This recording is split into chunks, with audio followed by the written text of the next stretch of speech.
To make St. Lucian jerk sea bass with sweet potato wedges and avocado salsa, first wash your hands. Then ask a grown-up to cut 2 sweet potatoes into wedges for you and put them into a plastic food bag. Add some vegetable oil, ground cumin, and 4 twists of black pepper. Seal the bag and give it a good shake. Tip the wedges onto baking paper on a baking tray and ask a grown-up to put them in the oven for you. Now it's time to make your jerk mix. Add vegetable oil, chili flakes, allspice, cayenne pepper, cinnamon powder, 8 twists of black pepper, and 4 sprigs of fresh thyme leaves into a bowl. And mix all the ingredients together. Use scissors to carefully top and tail 2 spring onions and cut them into small pieces. Place 8 cherry tomatoes into a cup and carefully chop them up using scissors.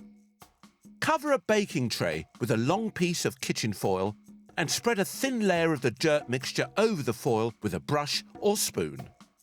Place 2 fillets of sea bass or any other type of fish onto the foil and check the fish for bones. Then spread the rest of the jerk mixture over the fish. Add the tomatoes and spring onions on top and fold the foil to create a parcel, just like this. Ask a grown-up to put the tray into the oven for you and make sure you wash your hands after handling raw fish. Now, to make the avocado salsa, carefully cut an avocado in half like this, take out the stone, then scoop out the inside into a bowl. Carefully cut up 3 pineapple rings into small pieces and add them to the avocado. Squeeze half a fresh lime over the mixture, then carefully cut up a small handful of fresh coriander using scissors before adding to the mixture. Add 3 or 4 twists of black pepper before giving it a final stir. When the jerk sea bass and wedges are cooked, serve them with the avocado salsa. This is a My World Kitchen green recipe that can be eaten often.